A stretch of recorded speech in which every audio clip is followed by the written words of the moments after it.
Esta tarde vamos a entablar un diálogo con Fernando sobre su último libro con el cual ha obtenido el premio José Watanabe, conforme lo dice o lo dijo Augusto. En primer lugar, quisiera un poco que Fernando nos comente cómo ha sido esa evolución, su trayectoria desde sus inicios como escritor hasta ahora. De primera fuente sé que inició publicando sus libros de poesía, luego sus dos primeras novelas, Lancha Varada, Llora Corazón, pero luego una larga trayectoria que sería bueno conocer para valorar, digamos, su obra actual. Gracias por la invitación, gracias al alcalde de Santa y a Río Santa y a todos ustedes por acompañarnos.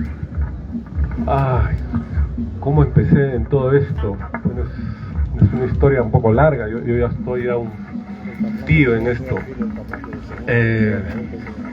Yo empecé escribiendo en el colegio, ¿no? Publicaba en un periódico mural que había en el colegio.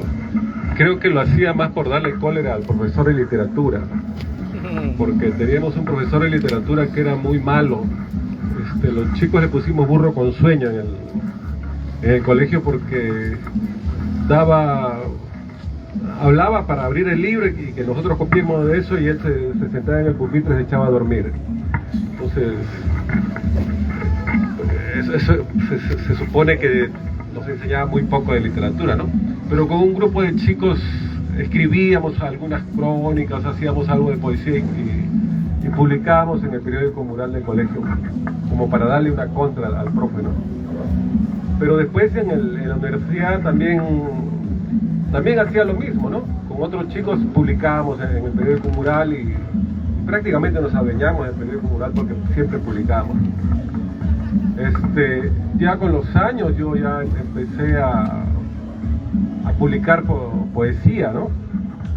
Yo tenía un poemario completo que lo titulaba Manual de Urbanidad. Ese poemario yo se lo entregué a Osvaldo Reynoso cuando yo tendría pues 22 años. No, y Osvaldo me dijo que me iba a dar una respuesta. Me dijo, si no te digo nada, ya tú interpreta mi silencio, me dijo, ¿no? O sea que estaba mal, pues. Y nunca me llamó ni me dijo nada. Y como a los 2-3 años lo encontré en un bar. Entonces yo estaba un poco avergonzado porque supuse pues de que los poemas eran malísimos, ¿no? Por eso que no me decían nada. Pero me acerqué y nos tomamos unos tragos y yo le dije después, ¿no? Ya animado por el alcohol, le dijo, ¿qué pasó, Osvaldo? ¿Por qué nunca me llamaste? Me dijo, la verdad, me dijo, tus poemas me gustaron muchísimo, pero se los llevé a una imprenta para que adelante ya para editarlo, y no sabe lo que pasó. No, Leo, no tengo ni idea. Hubo un incendio y se quemó la imprenta y se quemó tu poema. Yo no sé si fue verdad o mentira, pero esa fue la respuesta y se perdió el poemario, ¿no? Entonces eso iba a ser anterior a los dos poemarios que publicó Jaime Guzmán, ¿no? Pero así con esa vicisitud yo empecé escribiendo. Bueno, no me desanimé, ¿no? Porque seguí escribiendo, publiqué los poemarios y después ya publiqué con Río Santa. Yo me fui de Chimbote cuando yo tenía 17 años y regresé cuando ya tenía cerca de 27, 28 años, ¿no? Y a trabajar como abogado en Chimbote. Pero resulta que a mí me gustaba leer y hablar de literatura, y entre los abogados casi no leen y escriben literatura, y es algo triste, bueno, porque no encontraba, tenía amigos sí, de la pelota, de la bohemia, de los tragos, pero no había amigos que escribieran, abogados, ¿no?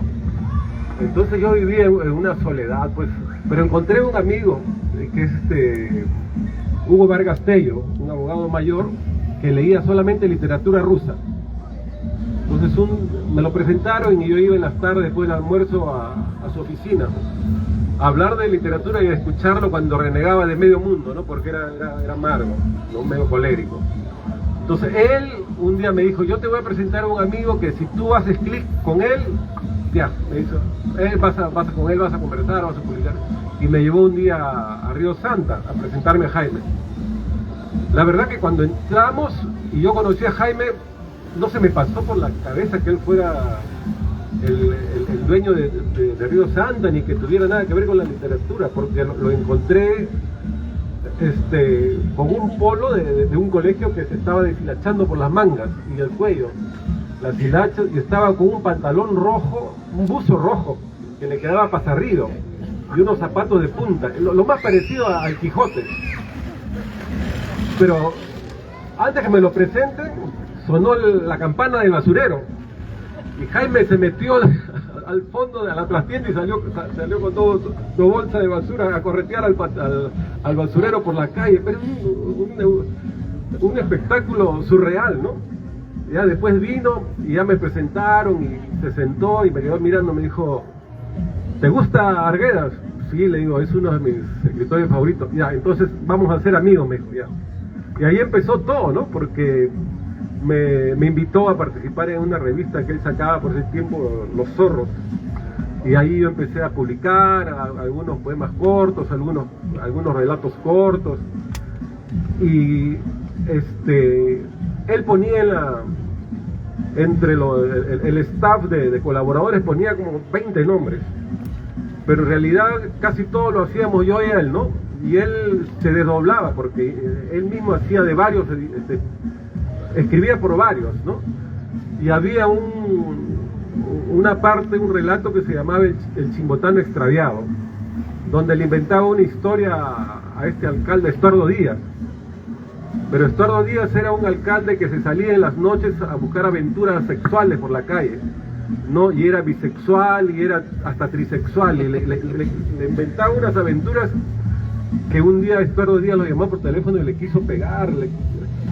Pero sucedió que en un número ya no lo mencionó, ¿no? Y Estuardo se había hecho popular por eso. Y Estuardo llamó a Jaime para reclamarle por qué no había salido, ¿no? Y bueno, en esas andaba Jaime, pues, ¿no? Y ahí yo empecé a publicar y un día me dice, doctor, porque cuando estaba tranquilo me decía doctor, pero después cuando ya se le salía la chaveta ya me decía Fernando, lo que sea, hoy huevón, ya lo que sea. Entonces me dice, la gente me pregunta por este relato, porque era un relato de una novela que yo sacaba por partes, ¿no? Me dice, ¿qué te parece si te sientas a escribir y completas la novela? Yo le dije, yo la novela la tengo completa, sino que la estoy haciendo picadillo acá. Ah, ya, pues entonces la publicamos. Ya quedamos así, y una noche me llama, y él estaba en la taberna, tomando unos tragos, me convoca y yo le llevé el disquete, ese tiempo era el disquete, y ahí sellamos mi primer contrato literario con Jaime. Creo que me pagó en chela, creo, esa noche.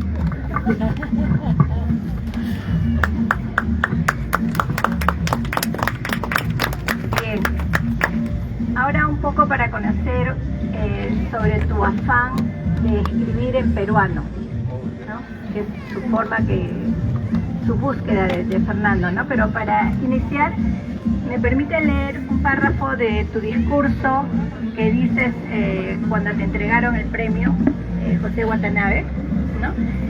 Dice, empero, las batallas de Arguedas con el idioma, su victoria en el sur y su fracaso en el norte, a mí me han servido de mucho. Gracias a ellas he podido arribar a una conclusión que es el sostén de mi escritura. Si quieres captar el alma de un pueblo, capta sus voces. En eso radica gran parte de mi quehacer como escritor. Eso hago desde hace más de 30 años. Pero no se vaya a creer que he hecho un gran descubrimiento, pues ni soy el único, ni el empeño es nuevo. Lo mismo hicieron los autores de La Celestina, Don Juan Tenorio y El Quijote. Y por lo que se ve, no les ha ido tan mal. Bueno, sí, y no solamente ellos, ¿no? También lo mismo hizo García Márquez, Carlos Fuentes, Cortázar con Rayuela. Entonces han rescatado las voces de sus pueblos, de sus naciones, ¿no? Lo que pasa es que yo me di cuenta de que después de los escritores del boom, ¿no? Que ellos irrumpieron en Europa con una nueva forma de narrar, ¿no? Y captando voces de esta parte del mundo que sorprendieron a los europeos, ¿no? y al mundo entero. Pero después de eso vino como un paréntesis donde los escritores jóvenes querían proponer una literatura casi híbrida, ¿no? Una literatura despojada de estas voces nacionales, quizá para ingresar más rápido en el mercado español, en el mercado europeo, y para ser más rápidos traducidos, ¿no? Con más facilidad. Entonces he visto mucho tipo de esta literatura, pero yo creo que ahora se está retomando, ¿no? La literatura con voces nacionales. Hay una chica mexicana, Fernanda Melchor, que escribe recogiendo mucho del habla popular mexicana, ¿no? Más que nada del DF, ¿no? Porque México tiene muchas hablas y muchos espacios dentro, muchas etnias. Pero eso es algo que yo nunca dejé de hacer, ¿no? No me quise acomodar a esa nueva moda de escribir despojado del habla popular. Yo he insistido en eso.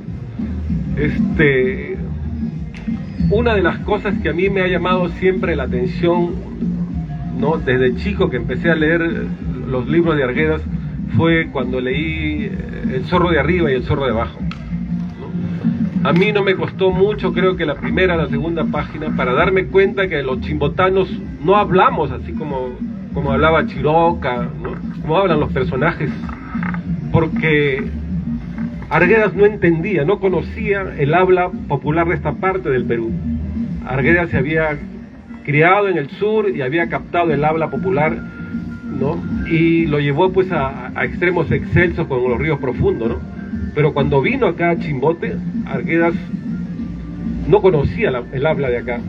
En realidad Arguedas conocía muy poco del Perú, ¿no?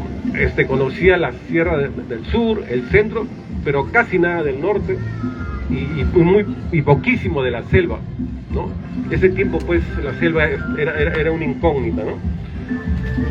Pero llegar a Chimbote y escuchar la infinidad de voces nuevas que había acá, para él habrá sido un gran desconcierto, ¿no? Y lo que él hacía, andaba con una grabadora y grababa a las personas, y después esas voces prácticamente las trasladaba a las hojas, ¿no?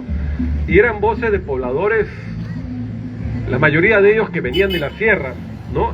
Y hablaban en un lenguaje muy encriptado, y ese lenguaje lo trasladó a los libros. Entonces es un lenguaje casi bárbaro, crudo. Entonces que yo no veía reflejada el alba popular chimbotana o de esa parte del Perú en esas páginas, ¿no? Porque nosotros tenemos una riqueza expresiva, no había ahí. Entonces yo me propuse siempre no escribir, ¿no? Como hablaban esos personajes, o en todo caso escribir como realmente hablamos en esta parte del norte del país, ¿no?